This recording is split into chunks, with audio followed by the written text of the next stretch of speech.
Mudah-mudahan ini bisa membantu Pak Prabowo dari luar pemerintah. Jadi kalau karir politik ya redup lah. Efisiensi, bukan ganti posisi. Jadi bukan ganti pemain gitu loh, mengurangi pengeluaran-pengeluaran yang tidak perlu dan yang boros kan, yang bocor yang selama ini selalu Pak Prabowo mengungkapkan. Dan akankah Danantara bernasib sama dengan 1MDB? nah itu kan kalau kita lihat yang dari sisi pesimisnya, tapi kan ada juga yang sovereign wealth fund-nya bagus.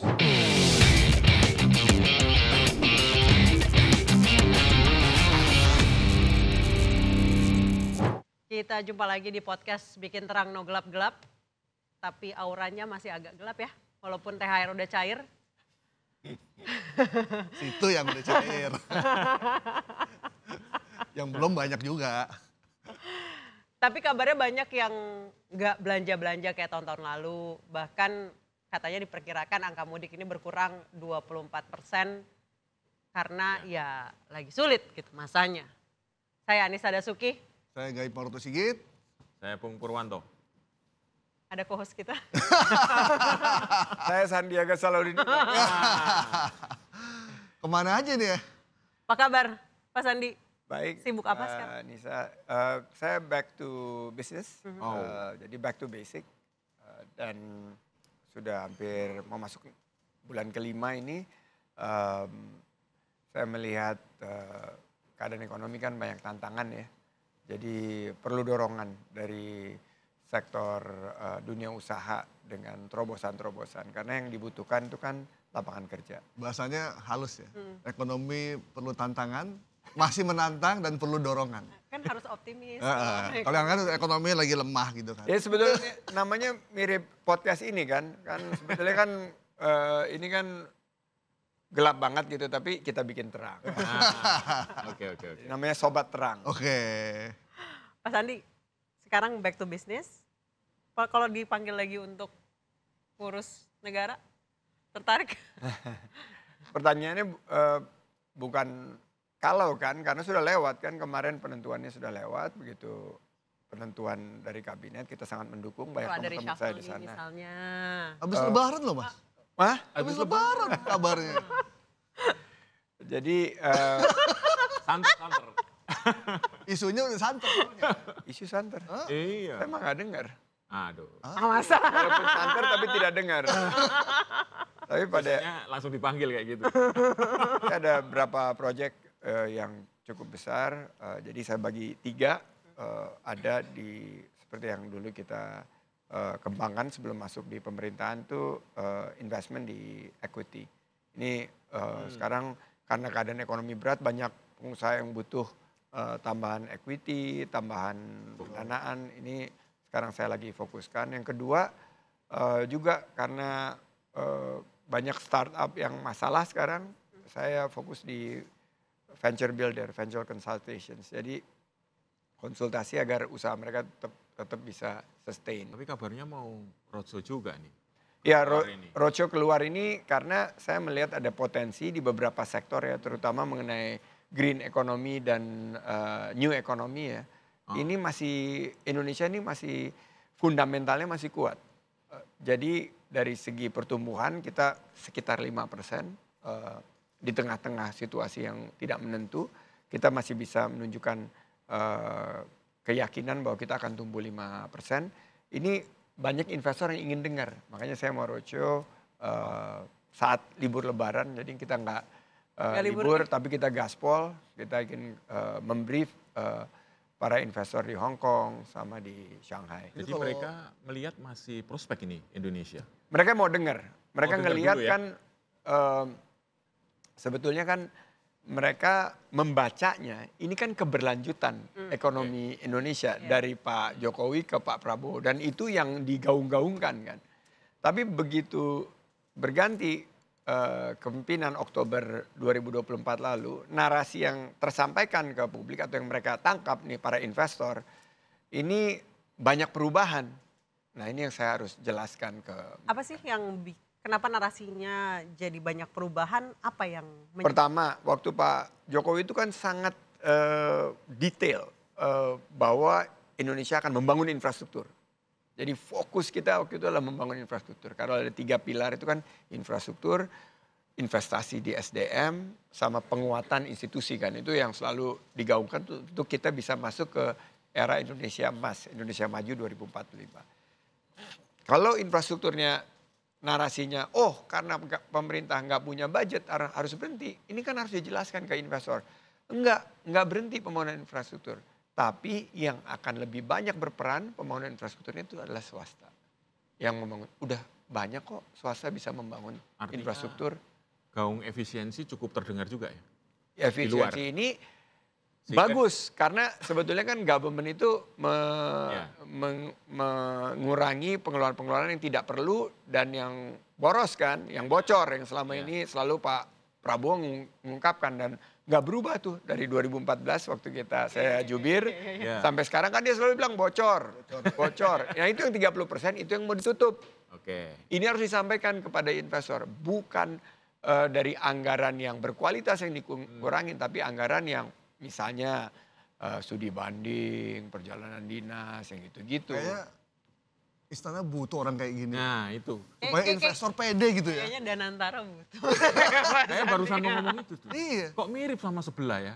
Kok nggak bareng aja ya? Teman sepermainan kan padahal. Temen kecil, masa best. Iya, sekarang udahlah dia tugas di situ. Pak Rosan. Di tempat yang lain. Tapi kalau fusion kan. Fusion ya saya dari luar lah fusionnya. Masa dua-duanya nanti ngurus bisnis siapa? Oh nggak boleh ada matahari kembar. Nggak boleh. Nanti kalau ketemu di Hong Kong, ketemu di China nggak apa-apa lah. Boleh lah kalau sama-sama meyakinkan investor kan? Ya sama-sama. Tugasnya bagi-bagi tugas. Kalau menurut Mas Sandi, kita ada kendala nggak dalam hal mengkomunikasikan pesan dari pemerintah untuk disampaikan ke publik, baik dalam negeri maupun investor luar negeri? Sebetulnya nggak perlu ada kendala karena program-programnya Pak Prabowo nggak ada yang baru. Kalau ngikutin benar ya dari 2014 ke 2019 dan ke 2024 sekarang masuk 2025 itu konsisten sekali. Jadi kalau untuk saya apalagi yang pernah menjadi jubir dia, menjadi calon wakil presidennya, nggak ada yang baru. Ini semuanya adalah sesuai dengan apa yang pernah disampaikan. Dan keberlanjutan dari pemerintahan Pak Jokowi ini yang harus ditekankan benar-benar sehingga investor itu merasa nyaman. Pak Sandi, apa sih yang buat investor kemudian jadi wait and see? Apakah masalah pemberitaan korupsi yang kayak masif bertubi-tubi gitu loh? Saya lihat ngaruh nggak sih? Pertama adalah situasi eksternal.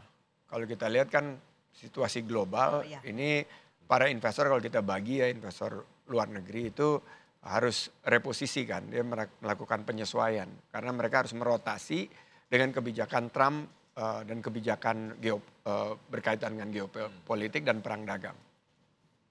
Kalau investor dalam negeri itu ya mereka wait and see karena mereka kan akan berinvestasi tapi mereka ingin kejelasan kan. Nah ini yang harus disampaikan dalam bentuk narasi. Narasinya bahwa fokusnya apa nih? Kita ingin dunia usaha, nah kemarin dipanggil tuh pengusaha-pengusaha ke istana itu udah bagus. Dan ini awal yang paling tidak menunjukkan bahwa pemerintah ingin merangkul dan memberikan penjelasan dan informasi yang akurat kepada para investor gitu untuk terus berinvestasi. Karena engine kita untuk pertumbuhan kan lokomotifnya kan konsumsi, investasi ekspor impor dan anggaran pemerintah kan. Nah ini yang pertama nih bahwa ya ada daya beli yang menurun, kita bisa fokus kepada konsumsi rumah tangga yang masih bisa bertumbuh. Yang kedua investasinya ini harus digenjot.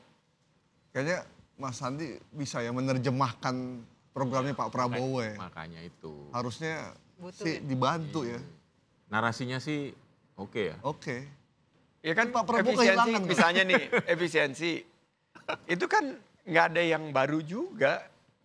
Ini kan udah sering diumumkan sama dia. Tapi Mas Sandi. Waktu debat-debat itu kan. Lain ya. Kalau yang menjelaskan Mas Sandi lain. Lain orang Lain loh. Itu Mas Sandi. Namun ada yang menjelaskan malah bikin marah loh.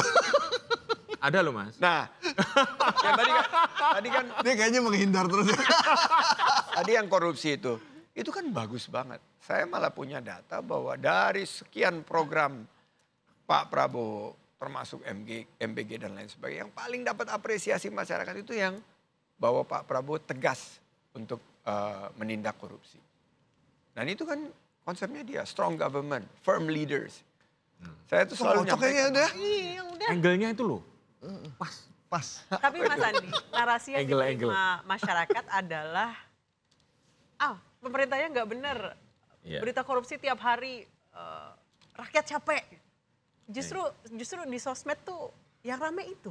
Nah, Bukan narasi. yang harus justru- disampaikan itu adalah ini program utamanya Pak Prabowo untuk Detoksifikasi. meningkatkan efisiensi. Bukan ganti posisi. Jadi bukan ganti pemain gitu loh. Nah ini kan yang akhirnya berbahaya kalau disampaikan bahwa ini sebetulnya hanya untuk bertukar pemain gitu. Nah itu. Ini yang harus disampaikan. Oh itu.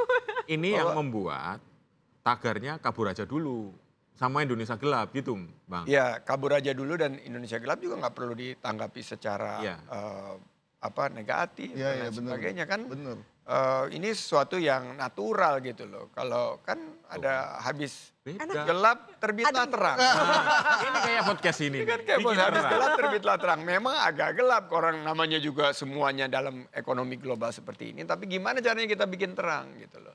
Kan source of hope atau Iya. harapan itu harus terus dibangun. Tapi pesimisme yang muncul di sosmed itu, ini rupiah anjlok.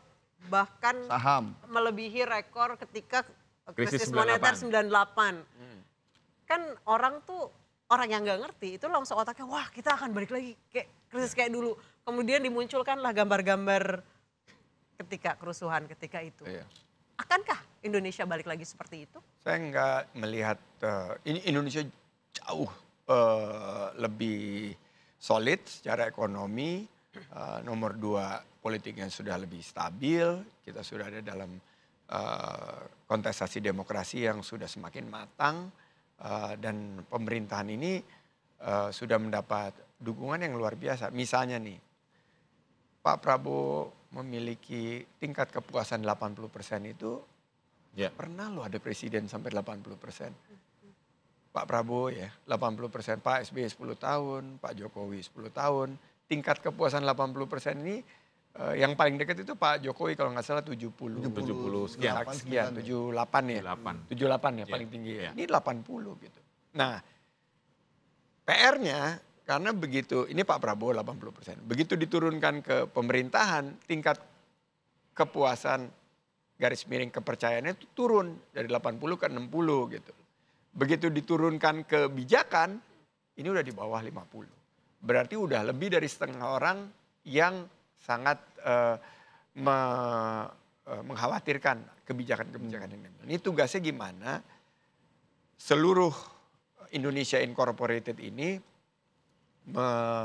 memberikan rasa percaya kembali bahwa iya kita sekarang sama-sama nih menghadapi situasi ini. Dan kuncinya harus bersatu. Ini kayaknya FYP gue yang salah nih. Kalau ngomong-ngomong Iya, beliau bener, tuh salah kayaknya. kayaknya Indonesia tuh Adem. optimis banget. Iya, Adem banget ya. Terakhir Banyak PR tapi, Iya. banyak Iya, PR. iya. terakhir FYP gue terakhir yang komunikasi sama Pak Prabowo kapan, Mas? Udah lama banget enggak. Terakhir mungkin mau lebaran ini. Apa yang dikomunikasikan? Nih, San mampir dong gitu. Oh, enggak pernah. Gini loh, Enggak pernah ketemu. San bantu dong. Bantu Itu kira-kira. Pak. Kalau bantu enggak usah diminta saya udah bantu. Oh tuh, Bro mampir lah gitu. Enggak usah diminta saya udah bantu. ngopi dulu lah. Jalan. Gimana caranya bikin terang? Oh persis nih. Tapi nggak pernah diajak atau dikontak untuk Oh enggak, saya Tanyain waktu pendapat gitu. pamit, udah mau balik ke bisnis, saya udah sampaikan dan ya sekarang saya membangun usaha dan saya melihat tim yang sudah ada ini tinggal diperkuat lagi.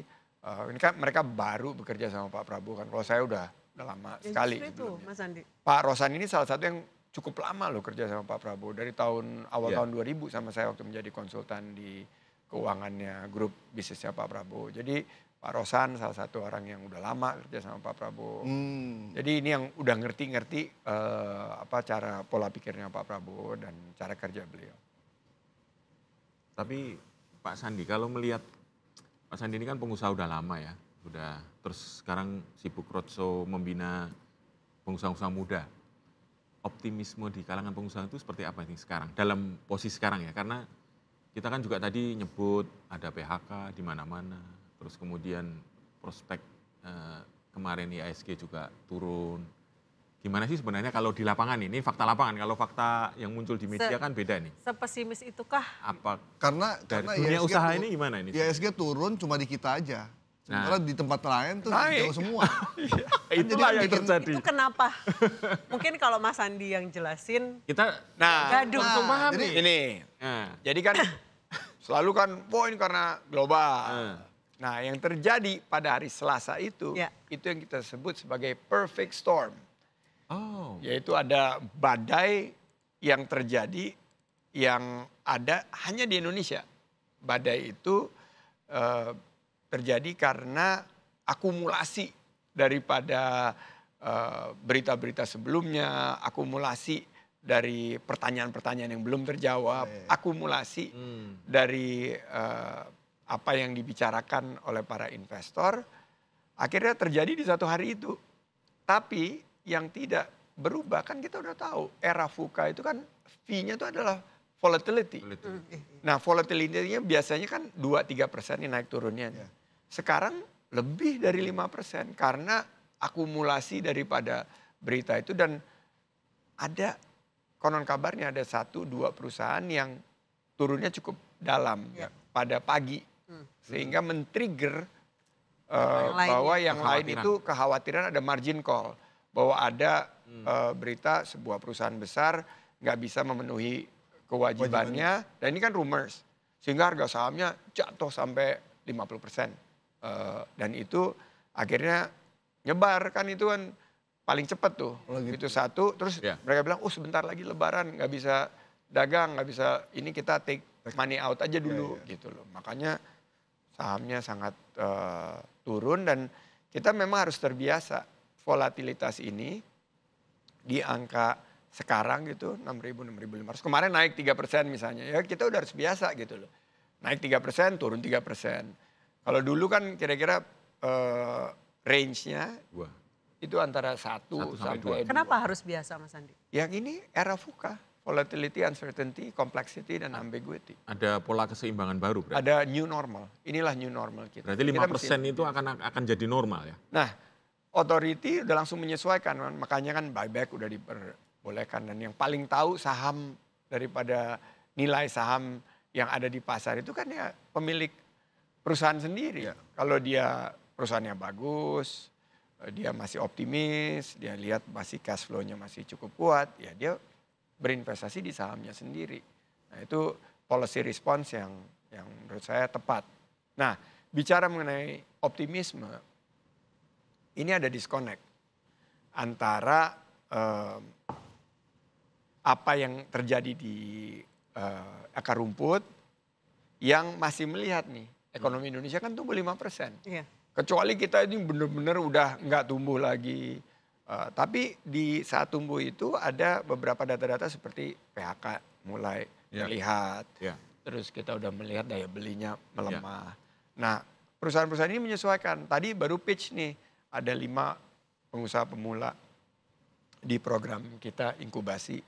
Mereka masih menawarkan investasi karena usaha mereka ini meningkat, terutama di beberapa sektor yang masih ada peningkatan penjualan. Misalnya F&B. F&B itu yang di level bawah itu masih ada peningkatan penjualan.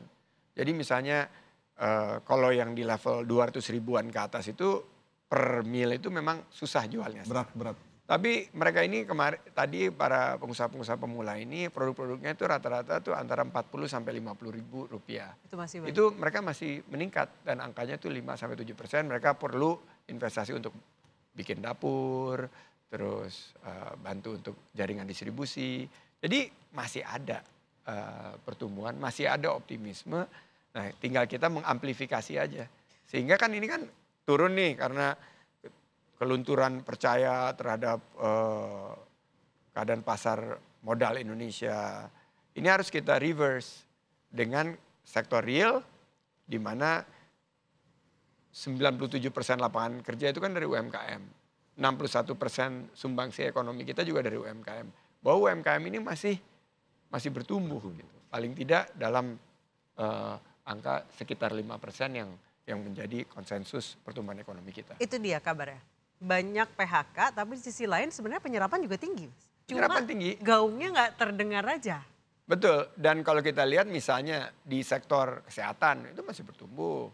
Di sektor energi baru terbarukan masih ada pertumbuhan. Jadi tinggal kita nih bantu nih di kan podcast ini bagian daripada new media kan. Ya. Podcast ini yang perlu menyampaikan. Tapi memang berita-berita yang ya kira-kira negatif itu ya harus kita counter dengan berita-berita yang positif sehingga balance semuanya. Meskipun memang ada beberapa fakta yang memang kayak misalkan 2025 ini sampai Februari udah 40.000 orang kena PHK. Banyak pabrik yang tutup. Sementara new investment belum terlihat tanda-tandanya. Nah, yang kayak begini-begini kan nih kita belum melihat apa sih langkah konkretnya untuk mengatasi ini semua. Badai PHK. Iya, badai PHK. Saya pernah gitu. ngobrol nih waktu itu. Yang mesti diselamatkan itu yang di PHK. Karena perusahaan itu kan pasti akan ada up and down. Ya. Ya. Tapi yang kehilangan pekerjaan ini kan PHK. Kalau saya akan invest di teman-teman yang di PHK ini. Dan di sini pemerintah harus hadir. Di mana pemerintah harus memberikan pelatihan dan peningkatan skill mereka dan penyesuaian skill yang dibutuhkan. Karena misalnya sekarang udah pivot dari teknologi yang lama ke teknologi yang baru. Mereka harus disiapkan skill set apa gitu loh. Skill up-nya ya. Skill mereka misalnya dia mesti belajar bagian baru daripada industri fashion yang sudah tidak lagi seperti yang lama-lama gitu. Dan kalau permintaan dari domestik terutama ya mengenai fashion memang agak sedikit turun karena daya beli. Tapi secara overall ya sesuai dengan pertumbuhan ekonomi kita ya sekitar 5%. Jadi akan ada penyesuaian atau adjustment para ya kayak misalnya industri media, ada satu media tutup gitu. Kan tiba-tiba ada 100 wartawan yang nyari kerja kan. Ya. Tapi kan terserap 30 di sini, 20 di sini. Oper-oper. Ya. Oper-oper kan. Dan ini ternyata yang bertumbuh, media yang ini. Jadi ya bisnis akan mencari bentuk. Nah pemerintah di masa transisi ini harus memberikan insentif kepada mereka yang mungkin dalam waktu 6-9 bulan ini nyari kerja. Harus program yang dulu Pak Jokowi lakukan prakerja itulah yang dianggap salah satu program yang paling berhasil. Bisnis ini yang harus akan mencari bentuk. Bisnis akan mencari bentuk. Nah, tinggal skill daripada para pekerjanya ini yang harus ditingkatkan. Jadi Kemudian itu yang utama ya, menciptakan lapangan kerja. Betul. Pengumuman dari Menkyu, defisit anggaran. Walaupun ada tapinya, tapi masyarakat tuh nggak mau dengar tapinya, Pak Sandi. Ini pola komunikasi sih menurut saya salah satu yang menjadi concern, makanya nanti di roadshow ke depan ini yang harus lebih dijelaskan adalah kaget rata-rata. Jangankan masyarakat, netizen kita yang lebih mendalami kok defisitnya begitu besar gitu loh. Ada apa nih di belakang ini, kan komoditi memang turun. Terus ada juga dari segi pengumpulan pajak dengan sistem yang baru mungkin akan ada delay. Tapi ini harus dijelaskan karena kalau tidak dijelaskan mereka pasti bertanya-tanya. Nah penjelasannya itu memang harus gampang dicerna, pendek untuk yang publik yang bisa dijelaskan. Tapi kepada para investor ini harus betul-betul detail penjelasannya bahwa jadi ada dua pilar ya. Satu penjelasan komunikasi publik yang kepada masyarakat secara umum. Tapi yang untuk kepada para analis, para ini itu harus jelas bahwa ini dropnya seperti apa, terus projection kan kita harus lihat di balik hype itu kan ada hope. Nah hope itu seperti apa proyeksi untuk tahun ini. Saya yakin sih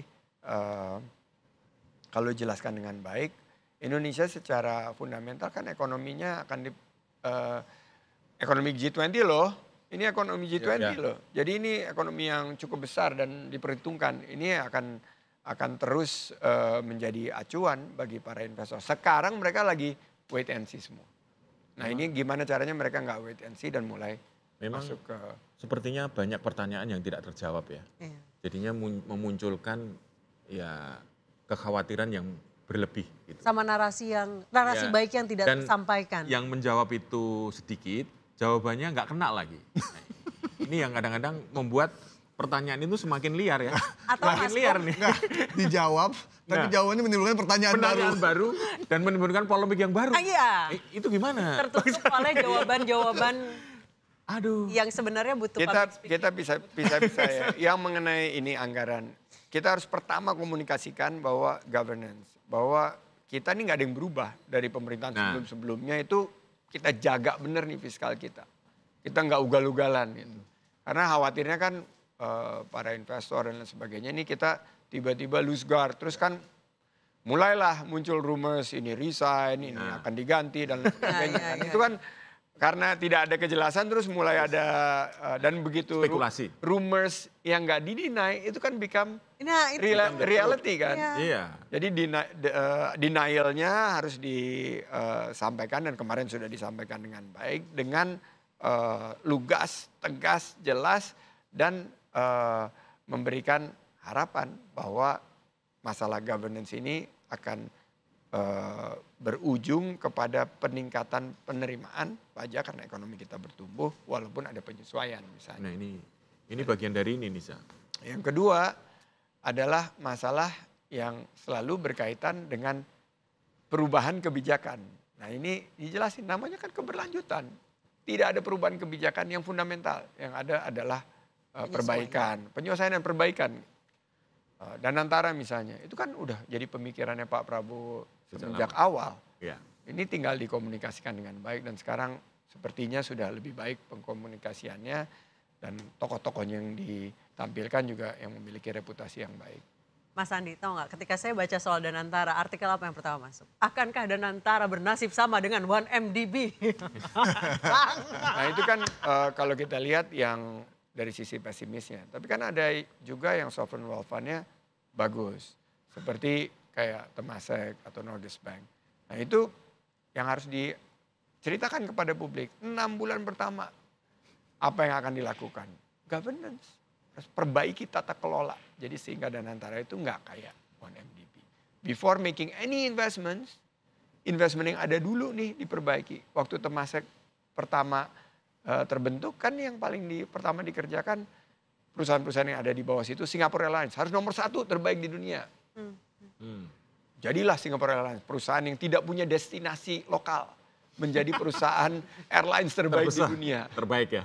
Kedua pelabuhan, pelabuhan Port of Singapore Authority harus jadi pelabuhan yang terefisien sedunia. Jadilah PSA dan bukan punya di situ aja, di mana-mana dia menjadi referensi operasi pelabuhan yang paling baik. Changi Airport, bagaimana caranya Changi ini menjadi bandara terbaik di dunia? Ya mereka kerjakan gitu. Itu yang mereka kerjakan sampai ini semua investasi berhasil menghasilkan profit sampai mereka keluar duit dari kupingnya.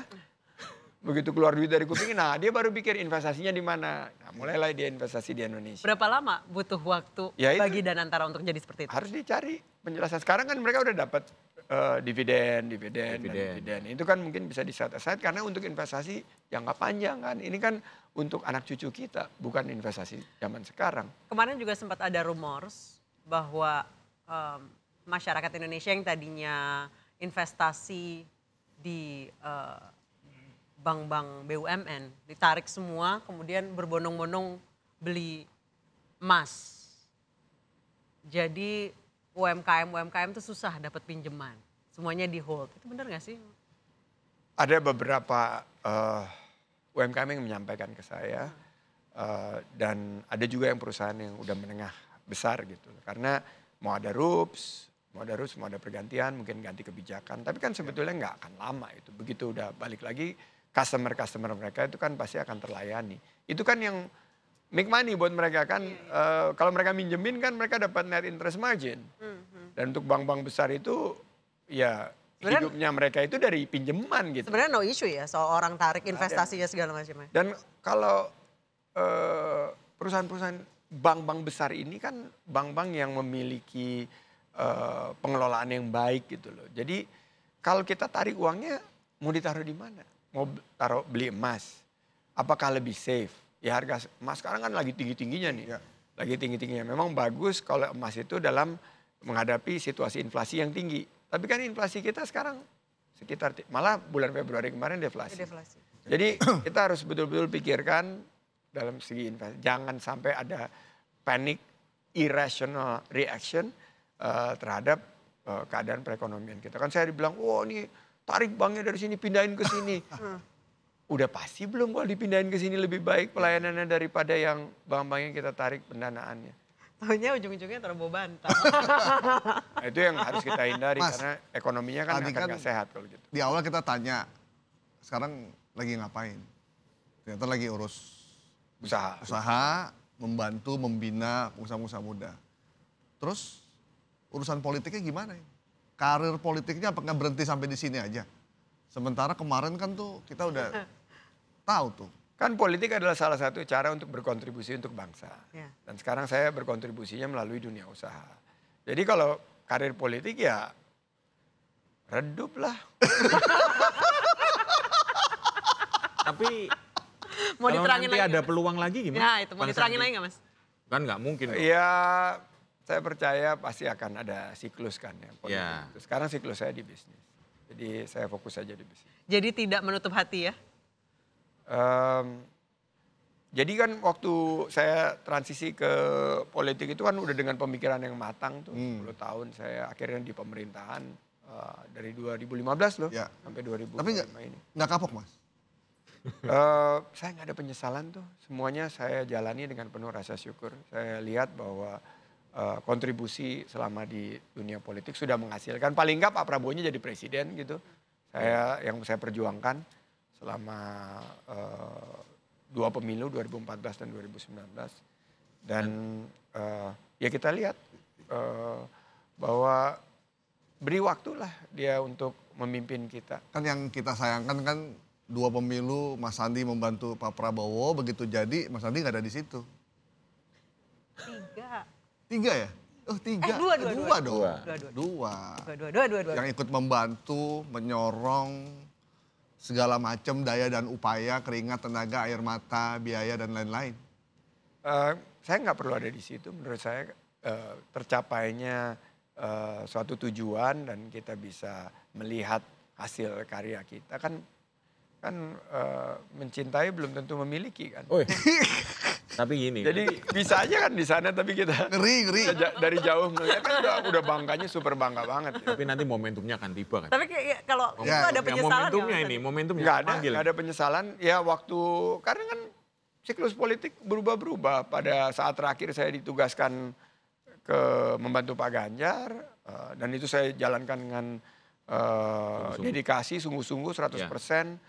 Di ujung-ujung ada yang minta balik lagi ke Pak Prabowo. Saya bilang kalau saya itu kan berpolitik itu punya prinsip. Saya bilang prinsip saya adalah ingin menghadirkan politik yang bisa bukan memecah belah, tapi politik yang bermartabat dan bisa menyatukan kembali. Nanti setelah kontestasi saya yang paling pertama jam 3 waktu kalian iNews breaking news ini hasil quick count. Saya yang paling pertama ngucapin selamat.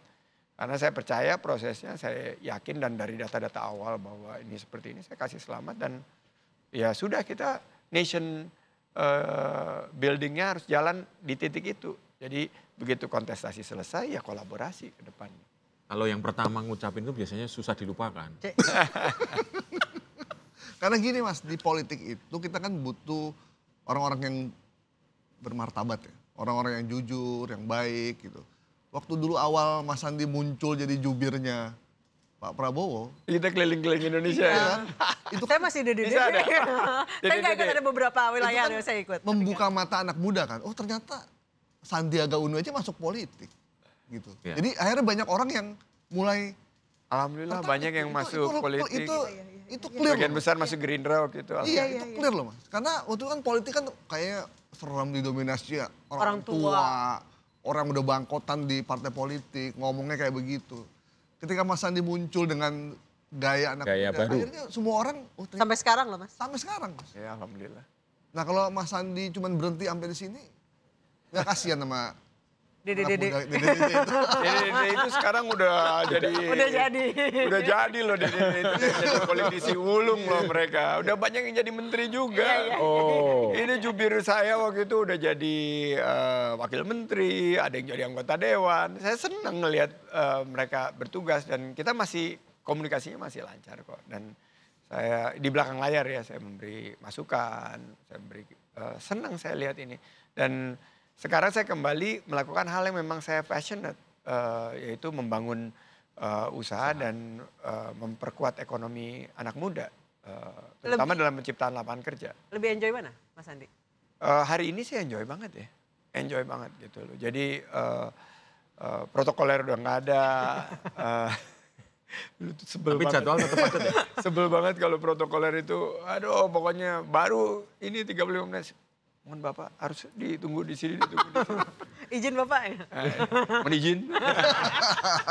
Sekarang saya balik ke, ya DNA saya kan entrepreneur. Jadi saya balik lagi. Walaupun saya di politik kemarin tetap aja DNA saya entrepreneur.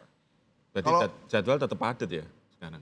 Jadwal padat tapi bisa lebih Fleksibel. fleksibel. Karena saya punya banyak waktu sekarang untuk mementorin usaha. Saya punya Usaha. banyak waktu untuk memantau suatu peluang.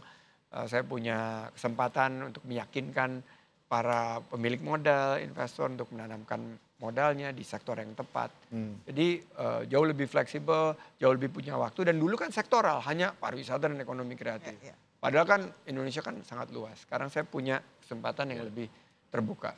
Mas Andi ini kayaknya emang salah FYP gue sih yang terlalu skeptis. Jadi kan kayak ke brainwash gitu. FYP, di bulan Ramadan ini find your pahala. Oh, iya. Nah, ini keren nih. Oh ini loh yang lagi cari pahala kerja. Ini bikin terang nih pahala. Lagi nyari pahala. Amin, amin. Semua kru juga berpahala ya. Kan jalan mencari pahala tidak hanya di atas sajadah. Betul. Jadi Bangun narasi positif yang bikin terang itu adalah bagian dari Adalah pahala. pahala. menebar pahala ini. Menebar pahala. Insya Jadi Allah. jadi macam-macam Mas. Ada yang bilang di tahun 2025 sampai 2030 jangan resign kerja, jangan memulai usaha. Kalau yang lagi usaha jangan jangan diperlebar usahanya, kuatin saja yang sudah ada. Jangan mulai bisnis baru. Banyak narasi-narasi seperti itu. Benar nggak? Perbanyak uang cash. Oh iya terus jangan memulai kredit apapun. Itu semua benar. Karena itu defensif kan. Tapi kalau mencari peluang itu kan terus. Namanya berani. juga seorang pengusaha, entrepreneur yang di balik krisis ada Peluang. peluang. Ya. Behind every crisis there is opportunity. Tentu. Dan selalu ada yang bilang don't waste a good crisis. Karena pasti ada a good opportunity. Nah peluang-peluang itu yang harus kita tetap pantau. Itu tadi bagus defensif. Build your cash, focus your core business. Kalau yang udah punya pekerjaan, dapat tawaran lebih tinggi, ya boleh dong. Tapi kalau udah punya pekerjaan, terus mau resign karena sembari cari-cari, ya jangan. Kadang-kadang anak sekarang, I need a career break gitu. Nggak bisa. No. Jawabannya no. And jangan overthinking terhadap itu. Life is about process. Harus betul-betul benar-benar kita harus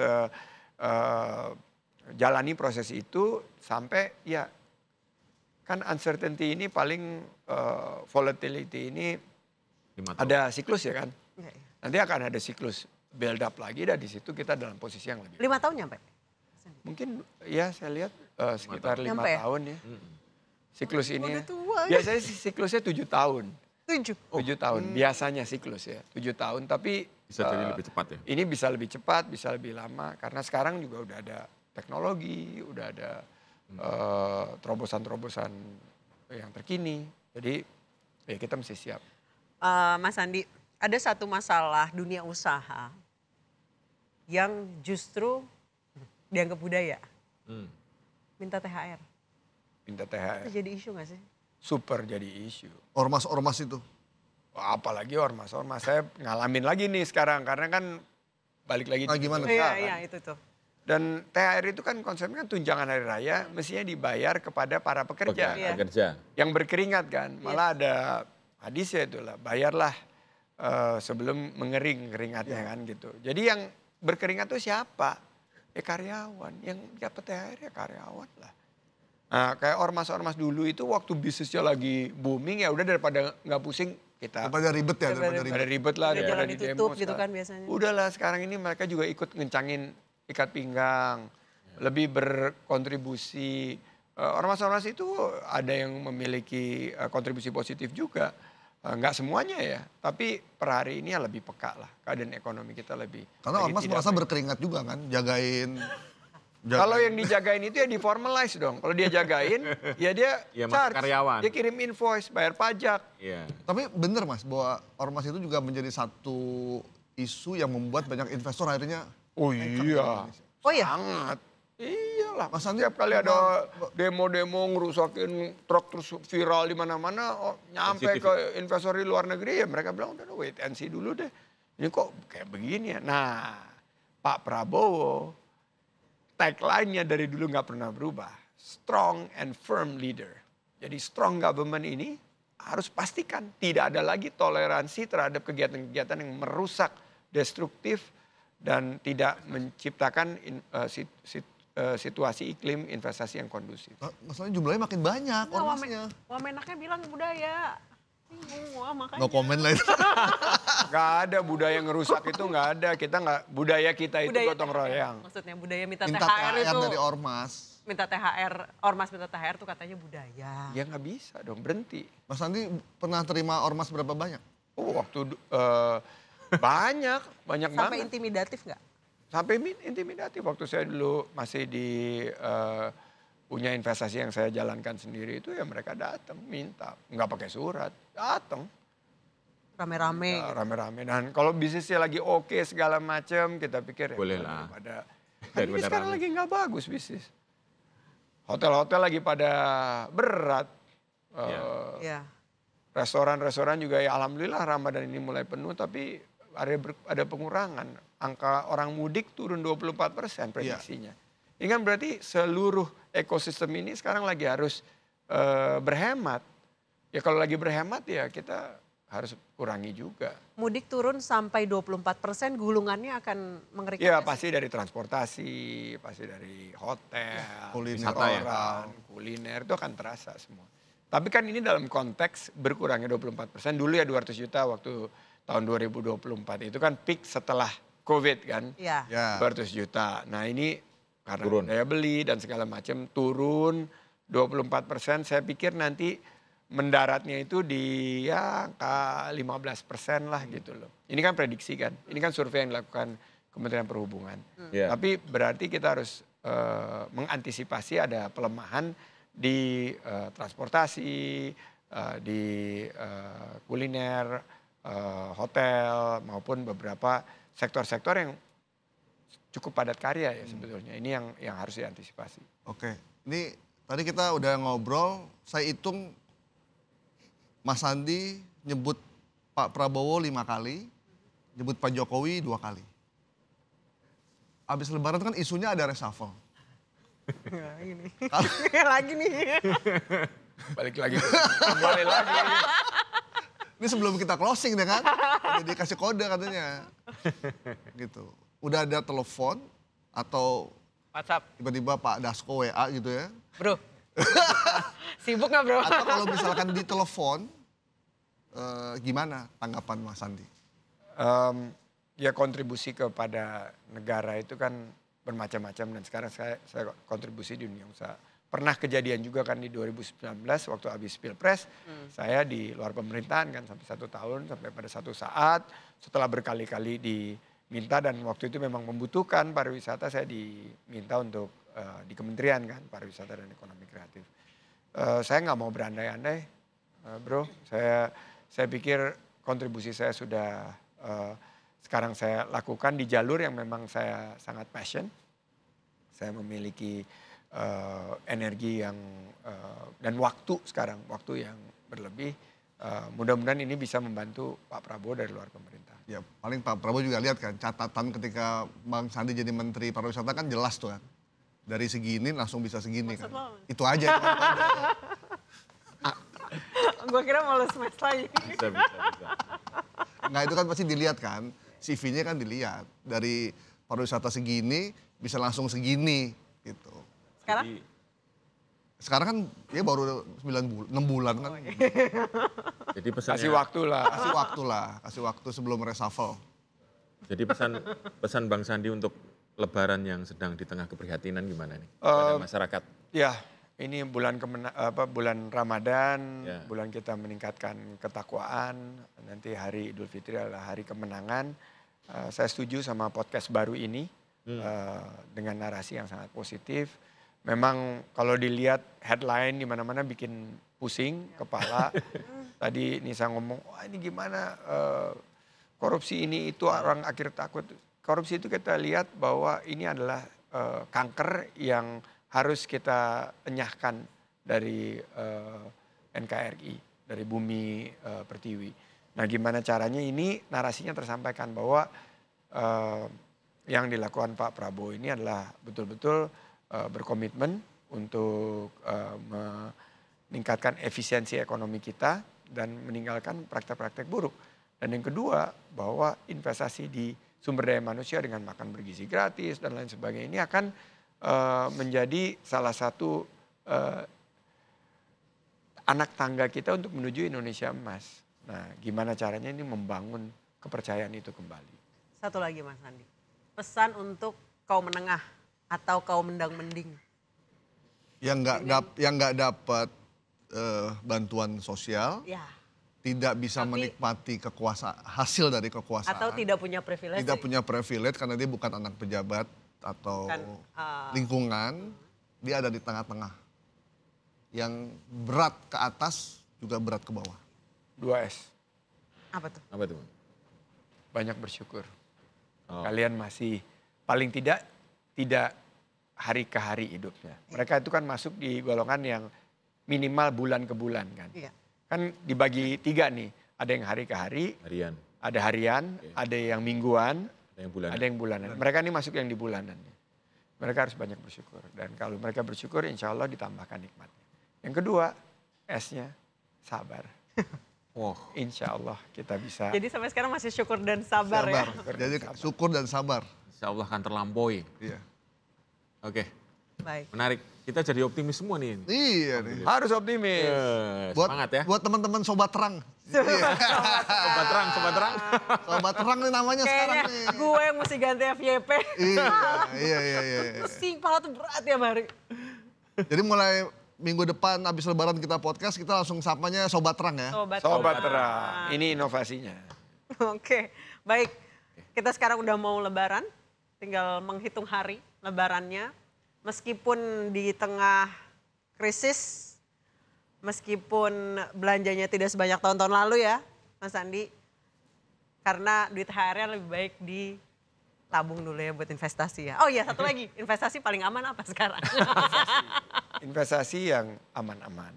Ya, banyak instrumen investasi ya, obligasi pemerintah tuh baik. Investasi di saham-saham kalau harus masuk saham itu yang dividennya kayak BRI itu kan dividennya bagus sekali gitu dan pertumbuhannya masih ada. Dan beberapa investasi lainnya di bursa juga kita bisa lihat investasi di diri sendiri yang penting yaitu peningkatan skill kita. Kalau ada tabungan lebih ya ambil course, ambil pelatihan yang bisa meningkatkan daya jual kita, AI misalnya, kita bisa belajar AI. Sertifikasi gitu. Kita mendapatkan sertifikasi di bidang Berarti 3S dong. teknologi. Sabar, syukur, skill. Iya. Yang keempat Oke. sholat. Sholat dan sport. Sport ya? Gimana? Masih lari ya? Masih. Masih? Oh. Per hari berapa kilo? Masih 7 sampai 11 kilo. Wih, Oh iya. Mirip-mirip lah sama saya ya. Iya. Kamu sebulan kan? sebulan. 7 kilo sebulan. Parah itu sih. Oke Nisu. Oke, kita sudahi dulu hari ini. Sebentar lagi lebaran, mohon maaf lahir batin, saya Anissa Dasuki. Lahir batin. Ya, saya Gai Porto Sigit. Sampai jumpa lagi, semoga makin terang hidup kita. Terima kasih. Saya Pung Purwanto, maaf lahir batin.